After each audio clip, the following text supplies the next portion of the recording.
അപ്പൊ നമുക്ക് വാട്ടർ പൊല്യൂഷന്റെ ടൈപ്പിലേക്ക് പോവാം. വാട്ടർ പൊല്യൂഷൻ എന്ന് പറയും. നമ്മൾ വാട്ടർ പൊല്യൂഷൻ എന്ന് പറയുമ്പോൾ ബേസിക്കലി 2 ടൈപ്പാണ് വാട്ടർ പൊല്യൂഷനെ നമ്മൾ പറയുന്നത്. ഒന്ന് വെച്ചാൽ നമുക്കറിയാം, നമ്മൾ സാധാരണ സർഫസിൽ കാണുന്ന വെള്ളവും പിന്നെ ഗ്രൗണ്ട് വാട്ടറിലും വെള്ളം ഉണ്ടല്ലോ. ആ 2 ടൈപ്പിലാണ് നമ്മൾ വാട്ടർ പൊല്യൂഷനെ ക്ലാസിഫൈ ആയിട്ടുള്ളത്. അതായത് സർഫസ് വാട്ടർ പൊല്യൂഷനും പിന്നെ ground water pollution. Surface water എന്ന് വെച്ച് കഴിഞ്ഞാൽ നമ്മളെ സാധാരണ കാണുന്ന കുളവും കിണറും ഇതൊക്കെയാണ് വെച്ചാൽ നമ്മളെ വെല്ല്, റിവർ, ലേക്ക്, ഇങ്ങനത്തെ സാധനങ്ങളൊക്കെ നമ്മൾ സർഫസിൽ കാണുന്ന വാട്ടറിന്റെ പൊല്യൂഷനെയാണ് സർഫസ് വാട്ടർ പൊല്യൂഷൻ എന്ന് പറയുന്നത്. എല്ലാം വാട്ടർ പൊല്യൂഷന്റെ അണ്ടറിൽ തന്നെ വരുന്നതാണ്. എന്നാലും ക്ലാസിഫിക്കേഷൻ ജസ്റ്റ് ഒന്ന് പറഞ്ഞതേ ഉള്ളൂ. സർഫസ് വാട്ടർ പൊല്യൂഷൻ എന്ന് വെച്ച് കഴിഞ്ഞാൽ നമ്മളെ കിണറും റിവറും ലേക്ക് അങ്ങനത്തെ സാധനങ്ങളൊക്കെ. ഗ്രൗണ്ട് വാട്ടർ പൊല്യൂഷൻ എന്ന് പറയുമ്പോൾ നമ്മളെ അണ്ടർഗ്രൗണ്ട് വാട്ടർ വരുന്നുണ്ടല്ലോ, നമ്മളെ ഭൂമിക്കടിയിൽ കിടക്കുന്നത് അണ്ടർഗ്രൗണ്ടിലുള്ള വാട്ടർ, അതാണ് ശരിക്കും പറഞ്ഞു കഴിഞ്ഞാൽ നമ്മളെ വെല്ലിൻ്റെ അകത്തൊക്കെ വരുന്നത് അല്ലേ. നമുക്ക് ഭൂമിന്റെ ഉള്ളിൽ നിന്നുള്ള വെള്ളമാണ് മുകളിലേക്ക് ഇങ്ങനെ വെല്ലിലേക്കൊക്കെ വരുന്നത്. അപ്പൊ ഈ അണ്ടർഗ്രൗണ്ട് വാട്ടർ പൊല്യൂഷനെയാണ് 2 തരത്തിലായിട്ട് നമ്മൾ സ്പ്ലിറ്റ് ചെയ്തിട്ടുള്ളത്. ഇതിൻ്റെ അകത്ത് തന്നെ ഈ ഗ്രൗണ്ട് വാട്ടർ പൊല്യൂഷൻ എന്ന് വെച്ചാൽ കുറച്ച് മിനിമം ആയിരിക്കും. ഭൂമിന്റെ ഏറ്റവും ഊർന്ന് താഴെ വരെ എത്തണ്ടേ ആ പൊല്യൂഷൻസ് ഒക്കെ. അപ്പൊ ഇത് മെയിനായിട്ട് വരുന്നതെന്ന് വെച്ച് കഴിഞ്ഞാല് നമ്മളെ ഭൂമിക്കടിയിലുള്ള റോക്സിന്റെ അകത്തു നിന്നൊക്കെ ഉള്ള മിനറൽസ് ഒക്കെ ഉണ്ടാവല്ലോ, മെറ്റൽസ് മിനറൽസ് ഒക്കെ. ഭൂമിക്കടിയിൽ പാറേൻ്റെ അകത്ത് ഉണ്ടാകുന്ന റോക്സിലെ മിനറൽസും അതിൻ്റെ അകത്തുനിന്ന് കാണപ്പെടുന്ന മെറ്റൽസും മെറ്റൽ ഓക്സൈഡ്സ് ഇതൊക്കെ മിക്സ് ആയിട്ട് വരുന്ന പൊല്യൂഷനെയാണ് നമ്മൾ അണ്ടർഗ്രൗണ്ട് വാട്ടർ പൊല്യൂഷൻ എന്ന് പറയുന്നത്.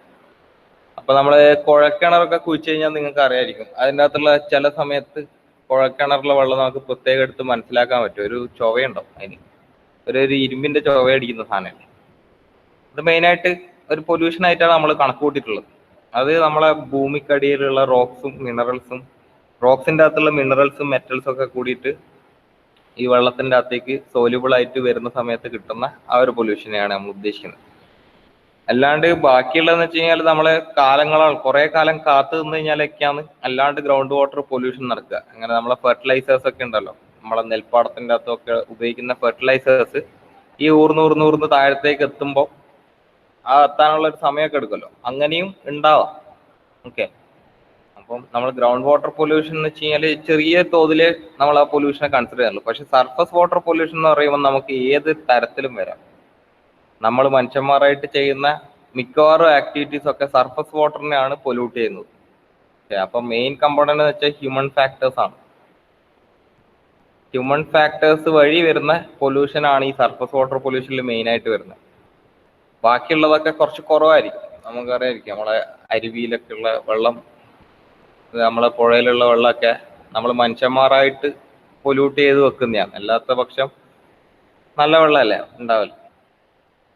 മെയിൻ റീസൺ എന്ന് വെച്ചാൽ നമ്മളെ മനുഷ്യന്മാർ തന്നെയാണ് അതിന്റെ കാരണക്കാർ. ഓക്കെ, അപ്പൊ ഇത്രയാണ് നമ്മളെ വാട്ടർ പൊല്യൂഷന്റെ 2 ടൈപ്പ് വരുന്നത്. So surface water pollution human factors കാരണം മെയിൻ ആയിട്ട് ഉണ്ടാകുന്നത്. ഗ്രൗണ്ട് വാട്ടർ എന്ന് വെച്ചാൽ നമ്മൾ നേച്ചറിന്റെ അകത്ത് തന്നെ വരുന്നതാണ് മിക്കവാറും ഉള്ള കാര്യങ്ങളാണ് പറയുന്നത്. നേച്ചറാണ് അതിന്റെ ഒരു ഫാക്ടറായിട്ട് വരുന്നത്. പ്രകൃതി തന്നെ ഉള്ള ഒരു പ്രശ്നക്കാരനാണ് ഗ്രൗണ്ട് വാട്ടർ ഉണ്ടാക്കുന്നത്. ഹ്യൂമൻ ഫാക്ടേഴ്സ് മെയിൻ ആയിട്ട് വരുന്നത് സർഫസ് വാട്ടർ പൊല്യൂഷനിലുമാണ്. അത് ഇത്രയാണ് നമുക്ക് വാട്ടർ പൊല്യൂഷന്റെ ക്ലാസിഫിക്കേഷൻ എന്ന് പറഞ്ഞിട്ട് പഠിക്കാനുള്ളത്. നമുക്കിനി നെക്സ്റ്റ് ഭാഗത്തിലേക്ക് പോവാം. ഫിസിക്കൽ ക്യാരക്ടറിസ്റ്റിക്സ് ഓഫ് വാട്ടർ എന്ന് പറയും, അല്ലെങ്കിൽ നമ്മളുടെ എന്താ പറയുക, നമ്മളെ വാട്ടർ ക്വാളിറ്റി ഓഫ്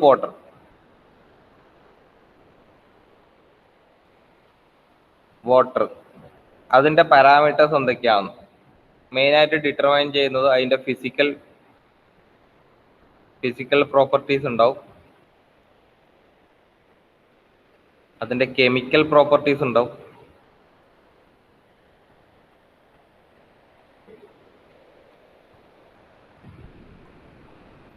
അതായത് കെമിക്കൽ കോമ്പോസിഷൻസ് ഉദ്ദേശിക്കുന്നത്. ഫിസിക്കൽ ഉണ്ടാവും, കെമിക്കൽ കോമ്പോസിഷൻസ് ഉണ്ടാവും, പിന്നെ നമുക്ക് മൈക്രോ ഓർഗാനിസംസ് ഒക്കെ ഉണ്ടാവുമല്ലോ. സോ മൈക്രോബിയൽ എന്ന് പറയാം, വെള്ളത്തിൻ്റെ അകത്ത് അടങ്ങിയിരിക്കുന്ന മൈക്രോബിയൽ പ്രോപ്പർട്ടീസ്. ഈ മൂന്നെണ്ണമാണ് നമ്മളൊരു വെള്ളത്തിന്റെ ക്വാളിറ്റി എങ്ങനെയാണെന്ന് നിശ്ചയിക്കുന്നത്. ഒരു നല്ല ക്വാളിറ്റി ഉള്ള വെള്ളം എന്ന് പറയുമ്പോൾ ഇതിൻ്റെ അകത്ത് ഈ 3 പാരാമീറ്റേഴ്സിനെ നമ്മൾ ശരിക്കും ചെക്ക് ചെയ്തിട്ട് പറയേണ്ടത്. അതിൽ നമുക്ക് ഫിസിക്കൽ പ്രോപ്പർട്ടീസ് എന്ന് വെച്ച് കഴിഞ്ഞാൽ മനസ്സിലാക്കാൻ വേണ്ടിയിട്ട് മെയിനായിട്ട് നമ്മളെ ഹ്യൂമൻ ഇത് തന്നെയാണ്, നമ്മളെ സെൻസസ് തന്നെയാണ് ഉപയോഗിക്കുന്നത്. അതായത് അതിൻ്റെ കളറ്, പിന്നെ ടേസ്റ്റ്, പിന്നെ എന്താ അതിൻ്റെ ടെമ്പറേച്ചർ, പിന്നെ ഇതിൻ്റെ സ്മെല്ല്, വെള്ളത്തിൻ്റെ സ്മെല്ല്, ഇങ്ങനത്തെ സാധനങ്ങളൊക്കെ വരുന്നതാണ് ഫിസിക്കൽ പ്രോപ്പർട്ടീസ് മെയിനായിട്ട് വരുന്നത്. ഓക്കെ, അപ്പോൾ നമ്മൾ പറയുന്ന സമയത്ത് ഈ സ്മെല്ല് എന്നൊക്കെ പറയുന്ന വാക്കിന് പകരം കുറച്ചൊരു നല്ല വാക്ക് യൂസ് ചെയ്യാൻ വേണ്ടി നോക്കുക. അതായത് ഇപ്പം ഞാൻ സ്മെല്ല് ഞാനിപ്പം ജസ്റ്റ് ഒന്ന് നിങ്ങൾക്ക് മനസ്സിലാവാൻ വേണ്ടി പറഞ്ഞെങ്കിലും അതിനെ നമ്മൾ എന്താ പറയല്, ഒരു സ്റ്റാൻഡേർഡ് വാക്കാകുമ്പോൾ ഓർഡർ എന്നാ പറയും. ഓക്കെ, അപ്പോൾ അതിനെ പറ്റിയിട്ടാണ് ODOUR, ഓർഡർ എന്നല്ലേ പറയാം സ്മെല്ലിന്. അപ്പോൾ ഓർഡർ എന്നുള്ളൊരു വാക്ക് ഉപയോഗിച്ച് പഠിക്കുക. സ്മെല്ലിന് പകരം ഉദ്ദേശിക്കുന്നത് തന്നെയാണ് നമ്മളെ സ്മെല്ല് തന്നെയാണ്. അപ്പൊ അതിന് പകരം നമുക്ക് ഒരു ആൻസർ ഷീറ്റിൻ്റെ അകത്ത് ആൾക്കാർക്ക് കുറച്ചുകൂടെ ഇമ്പ്രസീവ് ആക്കാൻ വേണ്ടിയിട്ട് ഈ ഓർഡർ എന്നുള്ള ഒരു വാക്കൊക്കെ യൂസ് ചെയ്ത് തുടങ്ങാം. അപ്പോൾ നമുക്ക് ഫിസിക്കൽ പ്രോപ്പർട്ടീസിൽ വരുന്ന ഇങ്ങനത്തെ കാര്യങ്ങളൊക്കെ, കളറ്, ടേസ്റ്റ്, അതിൻ്റെ ടെമ്പറേച്ചർ എങ്ങനെയാണ്, അതിൻ്റെ ഇതെങ്ങനെയാണ്, ഓർഡർ എങ്ങനെയാണ്, ഇതൊക്കെയാണ് ഫിസിക്കൽ പ്രോപ്പർട്ടീസിൻ്റെ അകത്ത് വരുന്നത്.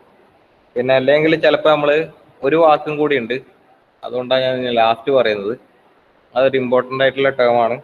നമ്മൾ അറിയാം ടർബിഡിറ്റി എന്ന് പറയും. ഈ വാക്കൊന്ന് സൂക്ഷിച്ചു നോക്കും.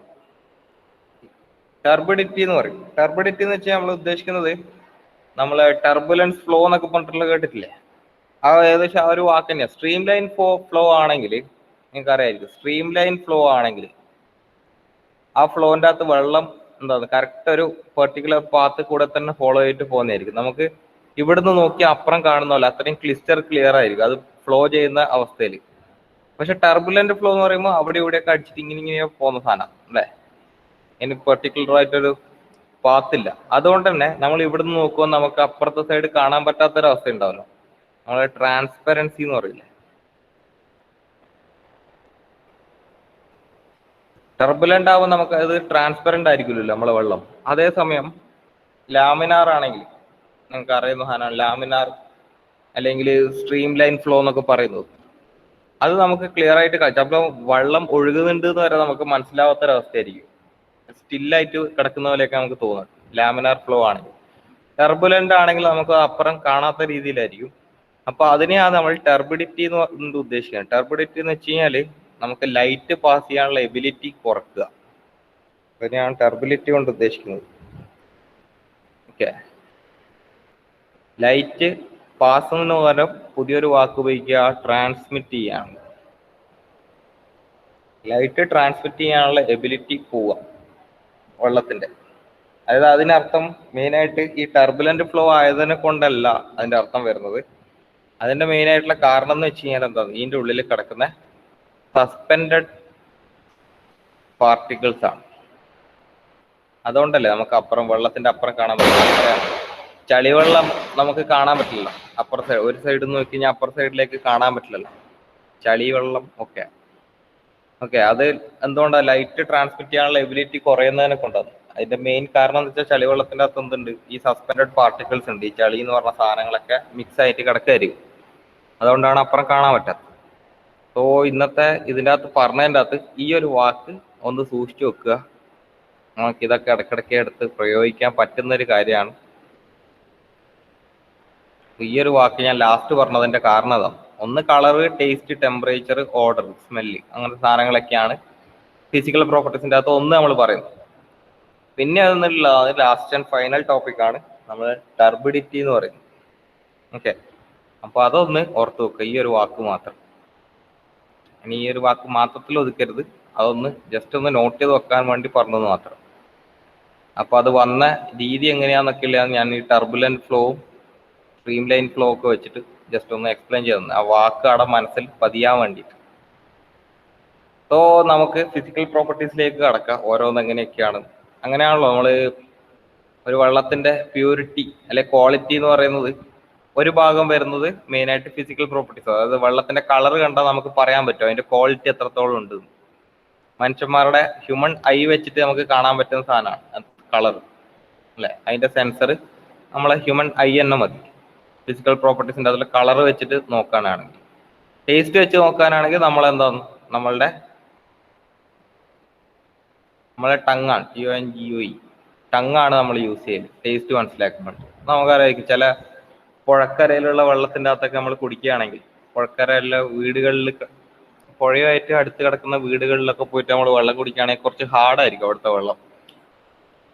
സാധാരണ നമ്മളുടെ വീട്ടിൽ നിന്ന് കുടിക്കുന്ന പോലത്തെ ഒരു അവസ്ഥ ആയിരിക്കില്ല. അവിടുത്തെ കുറച്ചൊരു കട്ടിയുള്ള പോലെ ഉണ്ട്, നമുക്ക് ഇറക്കാനൊക്കെ ഒരു ബുദ്ധിമുട്ടുള്ള പോലെയൊക്കെ ഉണ്ട്. അതിന്റെ ടേസ്റ്റും ഒക്കെ വ്യത്യാസമുണ്ട്. അതാണ് നമ്മളെ ഫിസിക്കൽ പ്രോപ്പർട്ടീസിൽ രണ്ടാമത്തെ കാര്യം ടേസ്റ്റ് വരുന്നത്. ഫിസിക്കൽ പ്രോപ്പർട്ടിയിൽ മൂന്നാമത്തെ കാര്യം ടെമ്പറേച്ചർ. അതും നമുക്ക് എന്ത് വെച്ചിട്ട് ഇളക്കി, നമ്മളെ സ്കിന്ന് വെച്ചിട്ടാണ് നമ്മളത് നോക്കുന്നത് അല്ലേ. നമ്മളുടെ സ്കിന്ന് അല്ലെ നമ്മളെ കൈയും ഇതൊക്കെ ഇട്ട് കഴിഞ്ഞാൽ നമുക്ക് ഏകദേശം ടെമ്പറേച്ചർ കിട്ടും. വേണേൽ തെർമോമീറ്റർ യൂസ് ചെയ്യാം, പക്ഷെ നമുക്ക് ഫിസിക്കൽ പ്രോപ്പർട്ടീസ് അളക്കാൻ വേണ്ടി ജസ്റ്റ് സ്കിന്ന് വെച്ചാലും നമുക്ക്, അതിൽ നമ്മൾ നാവ് തൊട്ട് കഴിഞ്ഞാൽ, എന്നാലും നമ്മളെ നാവ് തൊട്ടാലും നമുക്ക് ഏകദേശം ടെമ്പറേച്ചർ എത്രയാന്നുള്ളത് മനസ്സിലാക്കാമല്ലോ. അപ്പൊ നല്ല ടെമ്പറേച്ചർ കൂടുതലാണെങ്കിലും ടെമ്പറേച്ചർ കുറവാണെങ്കിലും നമുക്ക് അതിന്റെ ക്വാളിറ്റി ഓഫ് വാട്ടറിനെ പറ്റി, നമുക്ക് കുടിക്കാനുള്ള പറ്റിയ വെള്ളം ആയിരിക്കണം എന്നില്ല. വേറെ നല്ലോണം തണുപ്പുള്ള വെള്ളമാണെങ്കിൽ നമുക്ക് പെട്ടെന്ന് കുടിക്കാൻ പറ്റണമെന്നില്ല, നല്ല ചൂടുള്ള വെള്ളമാണെങ്കിൽ കുടിക്കാൻ പറ്റണമെന്നില്ല. പക്ഷെ നമുക്കൊരു മീഡിയം ഒരു ടെമ്പറേച്ചർ വരുന്ന വെള്ളം നമുക്ക് കുടിക്കുന്നതിൽ വലിയ ബുദ്ധിമുട്ടില്ല. മെയിനായിട്ട് നമ്മൾ ആ വെള്ളത്തിന്റെ ടെമ്പറേച്ചർ ഉദ്ദേശിക്കുന്ന വെച്ചാൽ 35 ഡിഗ്രി സെൽഷ്യസ് വരെ പ്രശ്നമില്ലാത്ത രീതിയിൽ നമുക്ക് കുടിക്കാൻ പറ്റും. 10 ഡിഗ്രി സെൽഷ്യസ് തൊട്ട് 35 ഡിഗ്രി സെൽഷ്യസ് വരെ നമുക്ക് കുടിക്കാൻ വേണ്ടി പാകത്തിലുള്ള ടെമ്പറേച്ചർ ആണെന്നാണ് പറയാറ്. ഓക്കെ, ഈ ഒരു ടെമ്പറേച്ചർ റേഞ്ചിൽ തന്നെ ആയിരിക്കും നമ്മൾ മിക്കവാറും ഈ റിവറിൻ്റെ അകത്തുള്ള വെള്ളവും അല്ലെങ്കിൽ കുളത്തിൻ്റെ അകത്തുള്ള വെള്ളവും നമ്മളെ കിണറ്റിലുള്ള വെള്ളമൊക്കെ ഏകദേശം ഈ ഒരു ടെമ്പറേച്ചർ ലിമിറ്റിലായിരിക്കും ഉണ്ടാവും. 10 ഡിഗ്രി സെൽഷ്യസ് തൊട്ട് 35 ഡിഗ്രി സെൽഷ്യസ് വരെയുള്ള ആ ടെമ്പറേച്ചർ ലിമിറ്റിൽ തന്നെയാണ് മിക്കവാറും വെള്ളമൊക്കെ ഉണ്ടാകുക. പിന്നെ ബാക്കിയുള്ളത് നമ്മൾ ചൂടാക്കുന്നതനുസരിച്ചിരിക്കും, അല്ലെങ്കിൽ നമ്മൾ തണുപ്പിക്കുന്നതിനനുസരിച്ചിരിക്കും. നമ്മളെ ഫ്രിഡ്ജിലൊക്കെ വെച്ചിട്ട് നമുക്കറിയാം മലയോര പ്രദേശങ്ങളിൽ പോയി കഴിഞ്ഞാൽ അവിടുത്തെ വെള്ളത്തിനൊക്കെ നല്ല തണുപ്പായിരിക്കുമല്ലോ. വയനാട്ടിലൊക്കെ ട്രിപ്പൊക്കെ പോയി കഴിഞ്ഞാൽ അറിയാം, അവിടെ സ്വിമ്മിംഗ് പൂളിലൊക്കെ വെള്ളത്തിൽ കയറി കഴിഞ്ഞാൽ നല്ല തണുപ്പൊക്കെ ഉണ്ടാവും. അതൊക്കെ നമുക്ക് പറ്റിയൊരു ടെമ്പറേച്ചറിൽ അത് മെയിൻറ്റെയിൻ ചെയ്ത് വെച്ചിട്ടാണുള്ളത്, പ്രകൃതിയായിട്ട് തന്നെ മെയിൻറ്റെയിൻ ചെയ്ത് വെക്കുന്നതാണ്. നെക്സ്റ്റ് ഉള്ളതാണ് ഓർഡർ. അറിയാലോ, നമുക്ക് എന്തെങ്കിലുമൊക്കെ കച്ചറകൾ ഉണ്ടെങ്കിൽ സ്വാഭാവികമായിട്ട് വെള്ളത്തിന് ഒരു മണമൊക്കെ ഉണ്ടാവും. അപ്പൊ അത് നമ്മളുടെ സെൻസറാണ്, നമ്മളുടെ മൂക്ക് അല്ലെ നോസ്. അത് വെച്ചിട്ട് നമുക്ക് സെൻസ് ചെയ്തിട്ട് പറയാൻ പറ്റും. അപ്പം ഇതൊക്കെയാണ് ഇതിന്റെ ഫിസിക്കൽ ക്യാരക്ടറിസ്റ്റിക്സ് എന്ന് പറയുന്നത്.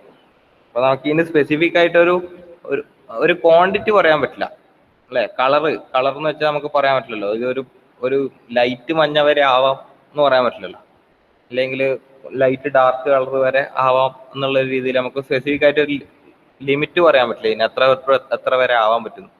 അതേപോലെ തന്നെ ടേസ്റ്റും അതിൽ ഓരോ ആൾക്കാരെ ബേസ് ചെയ്തിട്ടിരിക്കും. ചില ആൾക്കാർക്ക് പ്രശ്നം ഉണ്ടാവില്ലായിരിക്കും, ചില ആൾക്കാർക്ക് അത് പ്രശ്നം ഉണ്ടാവും ടേസ്റ്റിൽ എന്തെങ്കിലും ഇത് വന്നു കഴിഞ്ഞാൽ. ടെമ്പറേച്ചറും അതേപോലെ തന്നെ, ചില ആൾക്കാർക്ക് കുറച്ച് തണുത്ത വെള്ളം കുടിക്കാനായിരിക്കും താല്പര്യം ഉണ്ടാവുക, ചില ആൾക്കാർക്ക് കുറച്ച് ചൂടുള്ള വെള്ളമായിരിക്കും അവർക്ക് കംഫർട്ടബിൾ. സോ ഇതിന് നമുക്കൊരു ലിമിറ്റ് പറയാൻ പറ്റില്ല. പക്ഷെ ടെമ്പറേച്ചറിന്റെ ലിമിറ്റ് നമുക്ക് ഇങ്ങനെ പറയാം, 10 to 35 ഡിഗ്രി സെൽഷ്യസ് വരെയാണ് സാധാരണ രീതിയിൽ നമ്മളുടെ ഈ നേച്ചറിൽ കാണുന്ന വെള്ളം ഉണ്ടാവാറ്. പിന്നെ ഓർഡറിന്റെ കാര്യം, സ്മെല്ലിന്റെ കാര്യം നമുക്ക് പറയാൻ പറ്റില്ല, എത്ര ലിമിറ്റ് വരെ പോവാ. ഇതിനൊന്നും ഒരു യൂണിറ്റ് ഇല്ലല്ലോ പ്രത്യേകിച്ച്. എങ്ങനെ നമ്മൾ ഇതിന്റെയൊക്കെ യൂണിറ്റ് പറയാം. അതേപോലെ തന്നെ ടർബിഡിറ്റിയും വരുന്നു. ഓക്കെ, എത്രത്തോളം ലൈറ്റ് പാസ് ചെയ്യാൻ പറ്റണം എന്നുള്ളത് നമുക്ക് അതൊരു പ്രത്യേക ലിമിറ്റ് വെച്ചിട്ട് പറയാൻ പറ്റാത്തതാണ്. ഇത്രയാണ് നമ്മളെ ഫിസിക്കൽ പ്രോപ്പർട്ടീസിൻ്റെ അകത്ത് മെയിനായിട്ട് വരുന്നത്. കെമിക്കൽ വരുമ്പോഴത്തേക്കാണ് ഒരുപാട് എക്സ്ട്രാ ഐറ്റംസ് വരുന്നത്. കെമിക്കൽ എന്ന് വെച്ചാൽ നമുക്കറിയാം ഹാർഡ് വാട്ടർ എന്നൊക്കെ പറഞ്ഞിട്ട് കേട്ടിട്ടുണ്ടാവും അല്ലേ. കുറെ മിനറൽസ് ഒക്കെ ഇതിൻ്റെ അകത്ത് എക്സ്ട്രാ വരുമ്പോഴാണ് ഈ chemical characteristics of water change ആകുക. അതിന് കുറേ സബ് ഡിവിഷൻസ് ഒക്കെ ഉണ്ട്. ഒരു ലെങ്തി ടോപ്പിക്കാണ് ഈ കെമിക്കൽ പ്രോപ്പർട്ടീസ് എന്നുള്ളത്. നമുക്ക് അവിടത്തേക്ക് മെല്ലെ നീങ്ങാം. കെമിക്കൽ പ്രോപ്പർട്ടീസ്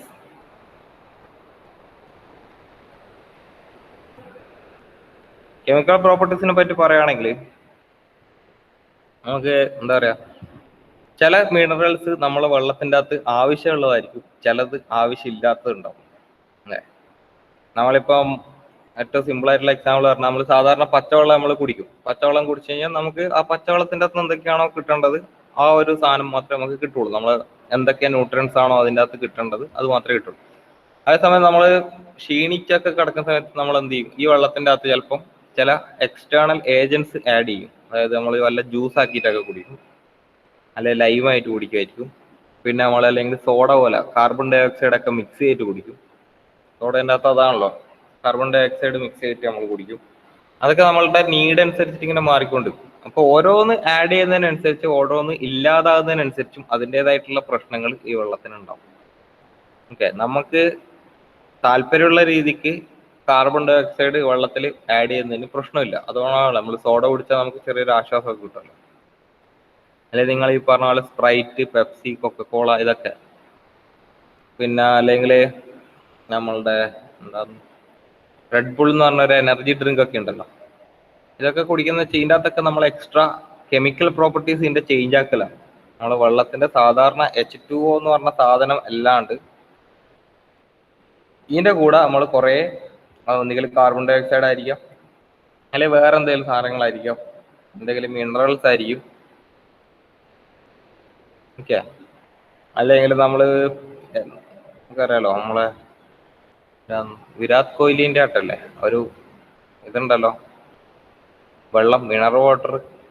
വിരാട് കോഹ്ലിൻ്റെ സ്വന്തമായിട്ടുള്ള എന്തോ എനർജി ഡ്രിങ്ക് ഉണ്ട്, മിനറൽ വാട്ടർ അല്ല, എനർജി ഡ്രിങ്ക് ആയിട്ടുണ്ട്. അതിൻ്റെ പേര് എനിക്ക് ഓർമ്മയില്ല, 8 അങ്ങനെയായിട്ടും മട്ടാന്ന് തോന്നുന്നു.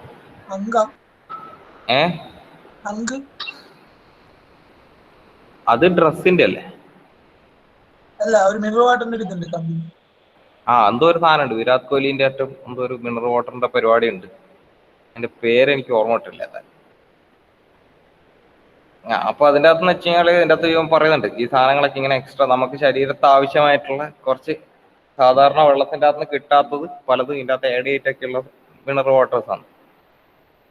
അതുകൊണ്ടാണല്ലോ അതിന് മിനറൽ വാട്ടർ എന്ന് പറയുന്നത്.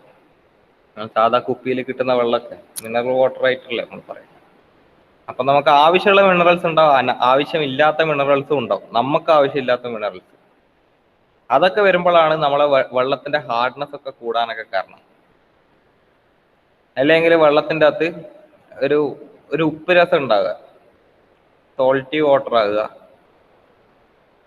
ഇങ്ങനത്തെ കാരണത്തിനൊക്കെ മെയിനായിട്ട് വരുന്നത് എന്ന് വെച്ചാൽ ഈ മിനറൽസിന്റെ ചില മിനറൽസിന്റെ എക്സ്ട്രാ വരുന്ന പ്രോപ്പർട്ടീസ് കാരണം നമ്മൾ വെള്ളത്തിൻ്റെ അകത്ത്.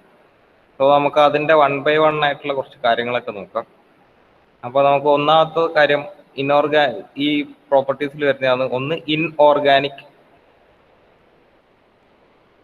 മിനറൽസ്. അത് ഓർഗാനിക് അല്ലാത്ത മിനറൽസ് മെയിനായിട്ട് വരുന്ന നമ്മളെ ഈ പൂഴിൻ്റെ അകത്തുനിന്നും മണ്ണിൻ്റെ അകത്തുനിന്നൊക്കെയാണ്. സോയിൽസ്, സാൻഡ് അല്ലെങ്കിൽ റോക്ക്, ഇതിനകത്തുനിന്നൊക്കെയാണ് ഇൻഓർഗാനിക് മിനറൽസ് ഒക്കെ വരുന്നത്. അത് നമ്മളെ അല്ലെങ്കിൽ അഗ്രികൾച്ചറൽ ഫെർട്ടിലൈസേഴ്സ് ഒക്കെ ഉണ്ടല്ലോ, ഫെർട്ടിലൈസേഴ്സ്, ഇൻസെക്ടിസൈഡ്സ്, ഇതൊക്കെ അടിക്കുന്ന സമയത്തും ഒക്കെ വരുന്ന സാധനമാണ് നമ്മളുടെ ഇൻഓർഗാനിക് മിനറൽസ് എന്ന് പറയുന്നത്. അപ്പൊ ഈ ഇൻഓർഗാനിക് മിനറൽസ് വരുമ്പോഴത്തേക്ക് ഇതിന്റെ വെള്ളത്തിന്റെ ക്വാളിറ്റി മാറാനുള്ള സാധ്യതകൾ ഉണ്ട്. ഓക്കെ, ഈ ഇതിൻ്റെ അകത്ത് തന്നെ വരുന്ന കുറച്ച് ഇൻഓർഗാനിക് ആയിട്ടുള്ള മിനറൽസ് നമുക്ക് നോക്കാം. എക്സാമ്പിൾ പറയുകയാണെങ്കിൽ നമ്മളെ കാൽഷ്യം, അല്ലെങ്കിൽ മെഗ്നീഷ്യം, അല്ലെങ്കിൽ സോഡിയം, ഇങ്ങനത്തെ സാധനങ്ങൾ, ഇതിനൊക്കെയാണ് ഇൻഓർഗാനിക് മിനറൽസ് എന്ന് പറയുന്നത്. നമ്മൾ ഓർഗാനിക് മിനറൽസ്, ഓർഗാനിക് കോമ്പൗണ്ട്സ് എന്ന് പറയുന്നത് കാർബണും ഹൈഡ്രജനും ഒക്കെ ഉള്ളായിരുന്നു ഓർഗാനിക് എന്ന് പറയുന്നത്. ഇൻഓർഗാനിക് എന്ന് പറയുമ്പോൾ അതല്ലാത്ത ബാക്കിയുള്ള സാധനങ്ങൾ, കാൽഷ്യം, മെഗ്നീഷ്യം, കുറെ മെറ്റൽ ഐറ്റംസ് ഒക്കെ ഉണ്ടല്ലോ, ഇതിനെയാണ് നമ്മൾ ഇൻഓർഗാനിക് എന്ന് പറയുന്നത്. പിന്നെ പൊട്ടാസ്യം കേട്ടിട്ടുണ്ടായിരുന്നു, പൊട്ടാസ്യം നല്ലതാണ്. അപ്പൊ കാൽഷ്യം, മെഗ്നീഷ്യം, സോഡിയം, പൊട്ടാസ്യം ഇങ്ങനത്തെ സാധനങ്ങളൊക്കെ വേറെ എന്തെങ്കിലും കമ്പോണന്റ് ആയിട്ട് മിക്സ് ചെയ്യുന്ന സമയത്ത് ചിലപ്പം ബൈകാർബണേറ്റ്സ് ഫോം ചെയ്യും. സോഡിയം ബൈകാർബണേറ്റ്, പൊട്ടാസ്യം ബൈകാർബണേറ്റ്, അങ്ങനത്തെ സാധനങ്ങളൊക്കെ അറിയായിരിക്കും. CaCO3 എന്തായിരുന്നു, കാൽഷ്യം കാർബണേറ്റ് എന്നല്ല പറയല്, CaCO3 അതായത് നമ്മളുടെ കക്കയൊക്കെ സാധനം, കക്കയല്ലേ, എനിക്ക് ചുണ്ണാമ്പാ എന്നതിനെ പറയല്. ഇങ്ങനത്തെ ഐറ്റംസ് ഫോം ചെയ്യാം. അല്ലെങ്കിൽ നമ്മൾ സോഡിയം എണ്ണേൻ്റെ കൂടെ ഈ സാധനം സോഡിയം ചേർന്ന് കഴിഞ്ഞാൽ എന്ത്, സോഡിയം ബൈകാർബണേറ്റ് ഒക്കെ ഉണ്ടായി. അപ്പൊ ഇങ്ങനത്തെ ഐറ്റംസിനെയാണ് നമ്മൾ എന്ത് പറയുന്നത്, അതായത് പിന്നെ കാൽഷ്യം ക്ലോറൈഡ്, ബൈകാർബണേറ്റ്സ് മാത്രമല്ല chlorides, calcium chloride, sodium chloride, അങ്ങനത്തെ ക്ലോറൈഡ്സ് ഫോം ചെയ്യുക. ഇങ്ങനത്തെ ഐറ്റംസിനെയാണ് നമ്മൾ ഇനോർഗാനിക് മിനറൽസ് എന്ന് പറയുന്നത്. കാൽഷ്യം, മഗ്നീഷ്യം, സോഡിയം, പൊട്ടാസ്യം, അങ്ങനത്തെ ഐറ്റംസ്. അപ്പോൾ കാൽഷ്യത്തിന്റെ കോൺസെൻട്രേഷൻ പറയുന്നതെന്ന് വെച്ച് കഴിഞ്ഞാൽ സാധാരണ 300 മില്ലിഗ്രാം പെർ ലിറ്റർ, ഒരു ലിറ്ററിൻ്റെ അകത്ത് 300 മില്ലിഗ്രാം വരെ നമുക്ക് പ്രശ്നമില്ലാത്ത സാധനങ്ങളാണ്. അത് കഴിഞ്ഞാലാണ് ഇതിൻ്റെ സോറി ഈ 300 മില്ലിഗ്രാം ഒക്കെ സാധാരണ വന്നു കഴിഞ്ഞാൽ നമ്മൾ പറയും ഇതിനെ ഉപയോഗിക്കാൻ പറ്റാത്ത വെള്ളം എന്നാണ്.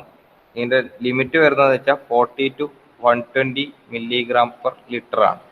അത് മിക്കവാറും ഇങ്ങനത്തെ മിനറൽസിന്റെ, ഇനോർഗാനിക് മിനറൽസിന്റെ ഏകദേശം തോത് വരേണ്ടതെന്ന് വെച്ചാൽ 40 to 120 മില്ലിഗ്രാം പെർ ലിറ്റർ. ഒരു ലിറ്ററിൻ്റെ അകത്ത് ഇത്രയും ഉണ്ടാവും പാടുള്ളൂ. ഇനോർഗാനിക് മിനറൽസ് ഈ ബൈകാർബണേറ്റ്സ് ഇങ്ങനത്തെ സാധനങ്ങളൊക്കെയാണ്.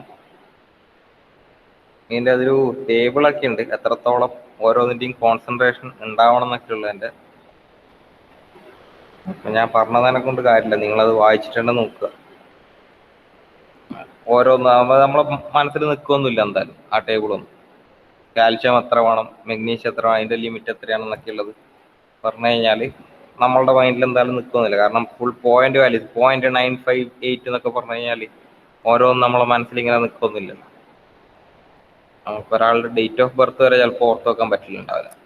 അപ്പോഴാണ് ഈ 0.958, 0.233 എന്നൊക്കെ പറഞ്ഞിട്ട് കുറേ ടേബിളൊക്കെ വരുന്നത്.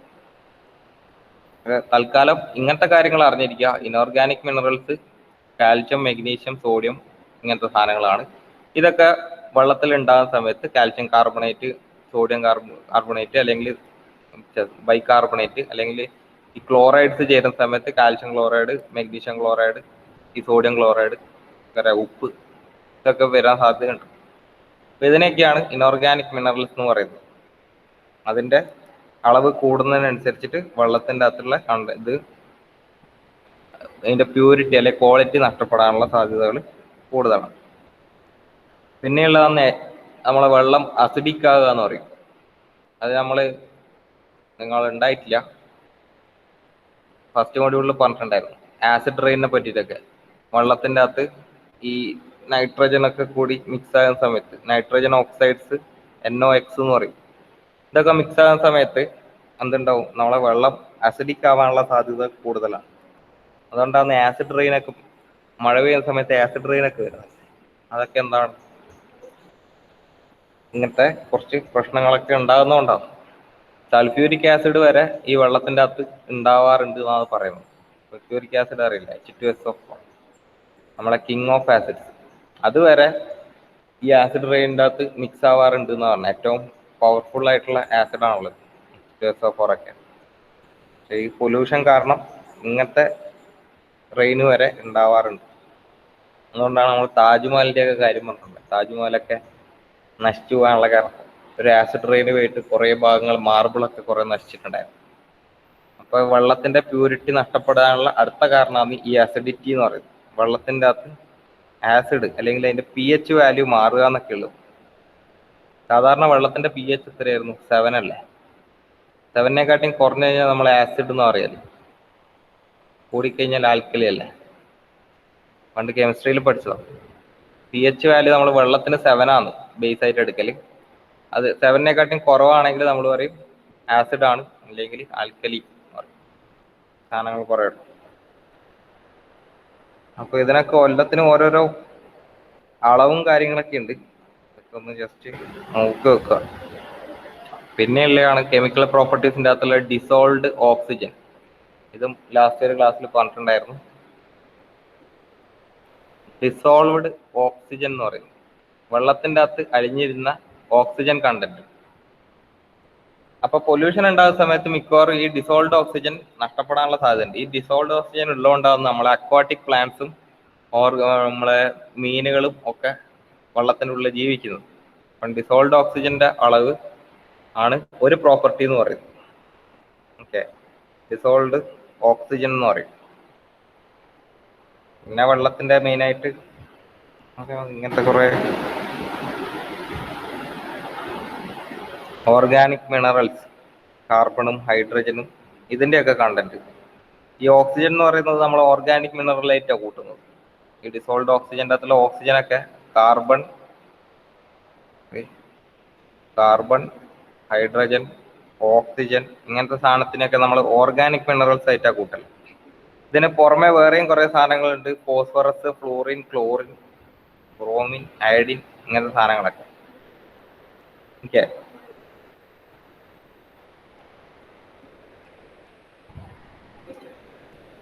നമുക്ക് പറ്റി പറയുകയാണെങ്കിൽ ഇന്നും കുറെ കടൽ പോലെ പറയാനുണ്ടാവും എന്തൊക്കെയാണ് ഓർഗാനിക് മിനറൽസ് എന്നൊക്കെ ഉള്ളത്.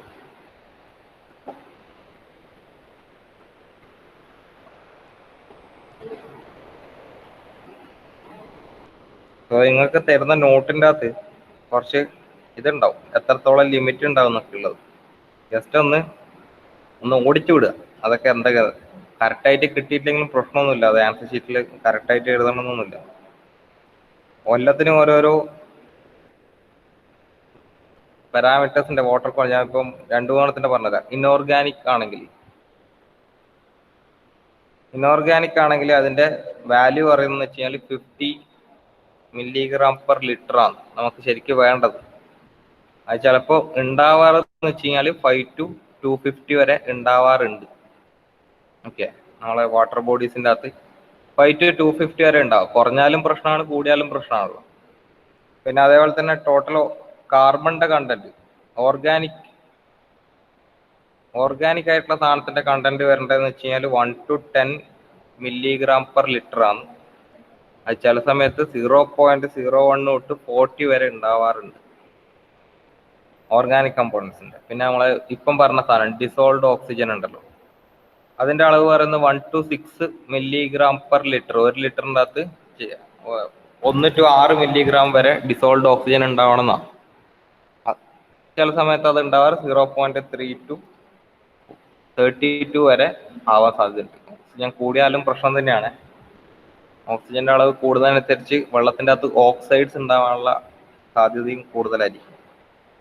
പിന്നെ നമ്മൾ പണ്ട് പറയാറുള്ള സാധനം വോളാറ്റൈൽ ഓർഗാനിക്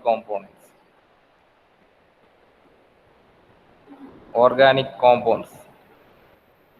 ഓക്സിജൻ നമ്മളെ ഓസോൺ ഉണ്ടാവാനുള്ള മെയിൻ കാരണക്കാരനൊന്നും ഇതാണ്. വോളാറ്റൈൽ ഓർഗാനിക് കോമ്പൗണ്ട്സും നൈട്രജൻ ഓക്സൈഡ്സും കൂടി സൺലൈറ്റിൽ മിക്സ് ചെയ്തിട്ടാണ് ഓസോൺ ഉണ്ടാകുക എന്ന് പറഞ്ഞിട്ടുണ്ടായിരുന്നു. ഈ വോളാറ്റൈൽ ഓർഗാനിക് കോമ്പൗണ്ട്സ് എപ്പോഴും പ്രശ്നക്കാരനാണ്. നമ്മളെ ഫോസിൽ ഫ്യൂവൽസ് ഒക്കെ കത്തിച്ച് കഴിഞ്ഞാൽ കിട്ടുന്ന ബൈ പ്രോഡക്റ്റ്, അതിനാണ് വോളാറ്റൈൽ ഓർഗാനിക് കോമ്പൗണ്ട്സ് എന്ന് പറയുന്നത്. അല്ലെ ഫോസിൽ ഫ്യൂവൽസിനെ തന്നെയാണ് നമ്മൾ വോളാറ്റൈൽ ഓർഗാനിക് കോമ്പൗണ്ട്സ് എന്ന് പറയുന്നത്. അതിന്റെ അളവ് പറഞ്ഞിട്ടുള്ള വെച്ചാൽ അത് അത്രയും ഉണ്ടാവാൻ പാടില്ല. 0.05 മില്ലിഗ്രാം പെർ ലിറ്റർ വരെയാണ് പെർമിറ്റ് ചെയ്തിട്ടുള്ളത്.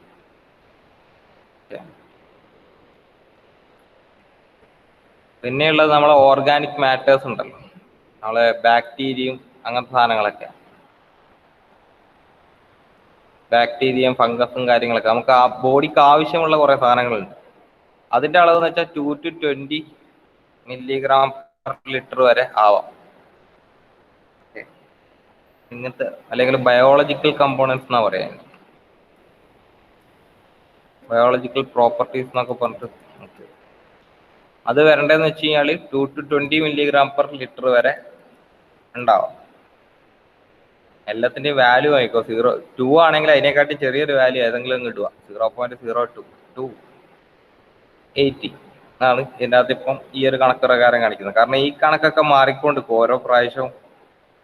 ഇനി അങ്ങനെ ഈ വാല്യൂസ് കറക്റ്റ് തന്നെ ആയിരിക്കും. നമുക്ക് വെള്ളത്തിന്റെ ക്വാളിറ്റി നിശ്ചയിക്കുന്ന ഈ അളവ് കറക്റ്റ് ആയിരിക്കും, മറ്റേ അളവ് കറക്റ്റ് ആണെന്നൊന്നുമില്ല. അപ്പോൾ ഇതെങ്കിലും പഠിക്കാൻ പറ്റുമെങ്കിൽ ഒന്ന് ഇതൊക്കെ പഠിച്ചു വെക്കുക, അത്രത്തോളം ഉണ്ടാവണം എന്നുള്ളത്. ബാക്കിയുള്ളത് നമുക്ക് ഏതായാലും നെക്സ്റ്റ് ക്ലാസ്സിൽ നോക്കാം.